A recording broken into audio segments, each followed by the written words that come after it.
ये कहानी एक ऐसी लड़की के ऊपर आधारित है जो अपने बॉयफ्रेंड की जरूरत पूरी करने के लिए गंदी फिल्मों में अपनी कदम बढ़ाती है ताकि वो उसके साथ अच्छी लाइफ जी सके। आज मैं जिस मूवी को एक्सप्लेन करने वाली हूँ उसका नाम है पेपरिका और ये मूवी 1991 में रिलीज हुई थी। मूवी की स्टार्टिंग में हम मेमो नाम की एक लड़की को देखते हैं। मेमो आज जल्दी तैयार होकर अपने बॉयफ्रेंड से मिलने जा रही थी जिसका नाम नीनो था और वो दोनों कुछ डिस्कस कर रहे थे। उस बात पे मेमो बोलती है कि मुझे काफी डर लग रहा है। नीनू उसका बॉयफ्रेंड उससे बोलता है कि बस 15 दिन की बात है, उसके बाद सब कुछ ठीक हो जाएगा। दरअसल मेमो एक ऐसी लड़की थी जो अपने बॉयफ्रेंड के लिए किसी भी हद तक जाने के लिए तैयार थी। नीनू को पैसों की जरूरत थी और वो मीमो से बोलता है कि तुम्हें 15 दिन के लिए क्लब में काम करना होगा, बस 15 दिन, उसके बाद हम दोनों शादी कर लेंगे। ये बोलकर नीनू वहाँ से चला जाता है और मेमो सब कुछ करने के लिए तैयार थी। उसके बाद मेमो एक ब्रोथल में जाती है जहाँ वो ब्रोथल की ओनर कॉलेट से मिलती है। कॉलेट उसे ऊपर से लेके नीचे तक देखती है और बोलती है जितना तुम्हारे बारे में बताया गया था तुम उससे भी ज्यादा सुंदर हो। मेमो उससे बोलती है कि मुझे ब्रोथल के बारे में ज्यादा कुछ नहीं पता और वो थोड़ी नर्वस थी।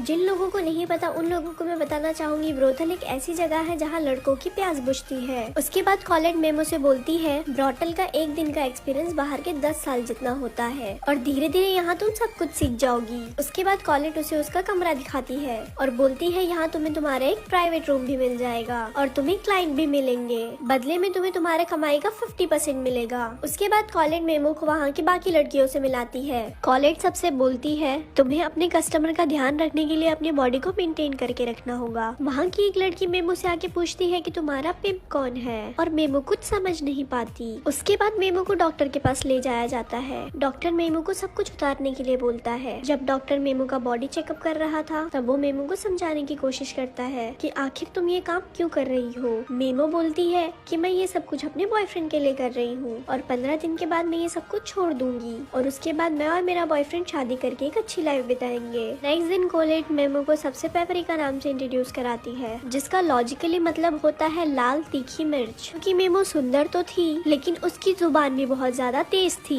ब्रोथर में आते ही मेमो को उसका पहला क्लाइंट मिल जाता है और कॉलेट इसे देख के काफी खुश होती है। पेपरिका अपने क्लाइंट के साथ फिजिकल हो रही थी लेकिन वो उसे आधे में ही रोक देती है जिसपे कॉलेट पेपरिका पे बहुत गुस्सा करती है और वो उसे लास्ट वार्निंग देती है कि तूने दोबारा ऐसा किया तो मेरे से बुरा कोई नहीं होगा। उसके बाद से पेपरिका काफी खुश रहने लगी थी क्योंकि ब्रोथर में जो भी क्लाइंट आता था वो पेपरिका को ही पसंद करता था। ऐसे ही बीते 15 दिनों में पेपरिका लगभग 40 क्लाइंट को सर्विस दे चुकी थी जिसकी वजह से उसके पास काफी पैसे जमा हो जाते हैं। वहीं कॉलेट भी पेपरिका से काफी खुश थी क्योंकि 15 दिन के अंदर ही उसने ब्रोथर के 4 चांद लगा दिए थे। उसकी सुंदरता को देख के वहाँ की लड़कियां भी उसके साथ फिजिकल होती है। ये बात पेपरिका जाके कॉलेट को बताती है और कॉलेट को भी इस बात पे काफी इंटरेस्ट आता है और फाइनली वो भी पेपरिका के साथ फिजिकल होती है। उसके बाद पेपरिका की दोस्ती उसके एक क्लाइंट फ्रैंक से हो जाती है। फ्रैंक अब अक्सर ही पेपरिका से आके मिलने लगा था क्योंकि कहीं ना कहीं वो पेपरिका से प्यार करने लगा था। वो पेपरिका से बोलता है कि तुम ये काम छोड़ दो, जिसपे वो बोलती है कि जल्दी मेरा बॉयफ्रेंड बिजनेस के काम को पूरा करके वापस आएगा और उसके बाद हम दोनों शादी करके एक अच्छी जिंदगी जिएंगे। वो अपने बॉयफ्रेंड को कॉल करती है पर वो उसका कॉल पिक नहीं करता जिसके कारण वो काफी ज्यादा अपसेट हो जाती है। अपना मूड ठीक करने के लिए पेपरिका फ्रैंक के साथ डिनर पे जाती है जहाँ उसको उसका बॉयफ्रेंड नीनो किसी और लड़की के साथ दिखाई देता है। पेपरिका उससे पूछती है कि ये लड़की कौन है और तुम लंदन से वापस कब आए, जिसपे वो लड़की भी पेपरिका से पूछती है कि तुम कौन हो। पेपरिका बोलती है कि मैं इसकी जीएफ हूँ, जिसपे वो हंसने लगती है और बोलती है कि मैं पिछले 3 साल से इसके साथ हूँ। ये बोल के वो वहाँ से चली जाती है और नीनू उसके पीछे उसको मनाने जाता है। पेपरिका अब अंदर से काफी टूट जाती है क्योंकि जिसके लिए वो इतना सब कुछ कर रही थी वो एक नंबर का धोखेबाज निकला। वो काफी रोती है लेकिन अब उसका फायदा फ्रैंक उठाता है। वो पेपरिका को अपने घर ले जाता है और उसके साथ फिजिकल होता है। नेक्स्ट मॉर्निंग में उसके लिए नाश्ता बना के लाती है। फ्रैंक उससे बोलता है कि मैं जल्दी एक कैप्टन बनने वाला हूँ, क्या तुम मेरी वाइफ बनोगी। लेकिन पेपरिका उसे साफ मना कर देती है क्योंकि रिसेंटली उसे प्यार में धोखा मिला है और उसे अब प्यार पे बिलीफ नहीं है। वो बोलती है मैं अभी भी ब्रोथल में काम करूंगी लेकिन बस अपने लिए। नेक्स्ट डे ब्रोथल में नीनो आता है और वो अकेले में पेपरिका से बात करने लगता है और बोलता है तुम यहाँ जितने भी पैसे कमाती हो मुझे उसके 60% चाहिए। पेपरिका उसे बोलती है कि मैं तुम्हें जेल भेज दूंगी, जिसपे वो बोलता है कि तुम यहाँ अपनी मर्जी से आई हो और मैं तुम्हारा पिम्प हूँ। यहाँ पेपरिका को पिम्प का मतलब समझ आता है। नीनो एक ऐसा घटिया लड़का था जो सीधी सादी लड़की को अपने प्यार में फंसा के ब्रोथल में काम करवाता था ताकि उसे उस लड़की से 60% का कमीशन मिल सके। पेपरिका अब काफी डर जाती है और वो कॉलेट से से हेल्प मांगती है। कॉलेट बोलती है कि मैं तुम्हारी पूरी सहायता करूंगी।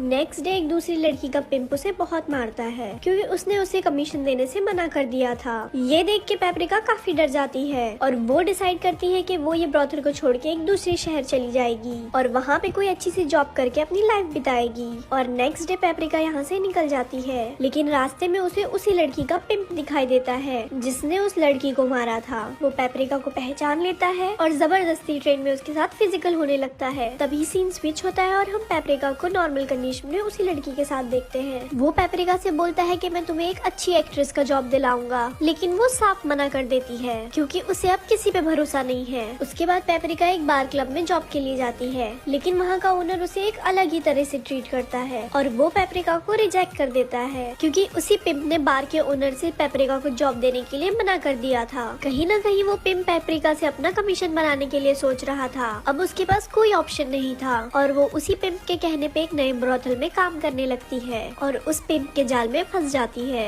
अब पेपरिका एक बहुत बड़ी सिटी में थी जिसके कारण वहाँ बहुत बड़े बड़े अमीर लोग आते थे और उसे पिछले ब्रॉथल से 4 गुना ज्यादा पैसे मिलते थे। अब पेपरिका यहाँ बहुत ज्यादा खुश थी, लेकिन एक दिन अचानक से वहाँ दूसरे काम करने वाली लड़की की मौत हो जाती है। उसे देख के पेपरिका काफी डर जाती है क्योंकि उसे लगता है ब्रॉथल में काम करते करते एक दिन उसे भी ऐसी बीमारी हो जाएगी। फिर उसे एक बूढ़ा क्लाइंट समझाता है कि तुम्हारे साथ ऐसा कुछ नहीं होगा। कुछ समय बाद पेपरिका को वहाँ फ्रैंक मिलता है जिसे देख के उसके खुशी का कोई ठिकाना नहीं रहता और दोनों पलंग तोड़ते हैं। फ्रैंक पेपरिका से कहता है कि मुझे एक बोट लेनी है और मुझे पैसों की नीड है, जिसपे पेपरिका उसे कुछ पैसे देती है, जिसपे फ्रैंक बोलता है कि मैं ये जल्द से जल्द पैसे तुम्हें लौटा दूंगा और उसके बाद हम दोनों शादी करेंगे। अगले दिन पेपरिका जहाँ काम करती थी वहाँ पुलिस की रेड पड़ जाती है और वो ब्रॉथल बैन हो जाता है। पेपरिका के पास फिर से कोई ऑप्शन नहीं था, इसलिए वो दूसरे शहर में जाके एक दूसरे ब्रॉथल को ज्वाइन करती है। पेपरिका को ये बात अच्छी तरह से पता था कि सारे ब्रॉथल धीरे धीरे बंद हो जाएंगे। उसके बाद पेपरिका को पता चलता है कि फ्रैंक की बोट पुलिस ने पकड़ ली है, जिसे सुन के वो काफी अपसेट हो जाती है। तभी उस ब्रॉथल में एक बहुत बड़ा गवर्नमेंट ऑफिसर आता है जो अपने बेटों को बर्थडे गिफ्ट के लिए ब्रॉथल ले आता है, क्योंकि वो ऑफिसर भी अच्छी तरीके से जानता था कहीं न कहीं सारे ब्रॉथल एक दिन बंद हो जाएंगे। वहाँ बहुत सारी लड़कियाँ थी, लेकिन ऑफिसर का बेटा पेपरिका को ही पसंद करता है। कुछ दिन बाद उस ऑफिसर का बर्थडे आता है और वो अपनी खुशी के लिए पेपरिका को अपने पास बुलाता है और फाइनली वो दोनों पलंग तोड़ते हैं। ऑफिसर को काफी मजा आ जाता है और वो खुशी खुशी में सबके सामने पेपरिका को अपनी वाइफ बनाने की प्रॉमिस करता है। शादी के कुछ दिनों बाद उस ऑफिसर की डेथ हो जाती है क्योंकि वो विजरा की गोली कुछ ज्यादा ही लेने लगा था और उसके बाद पेपरिका उसकी प्रॉपर्टी की आधी मालकिन बन जाती है और उस पैसे से वो फ्रैंक को एक नई बोट लेके देती है। अब पेपरिका और फ्रैंक एक साथ रहने लगते हैं और ये मूवी यही समाप्त होती है।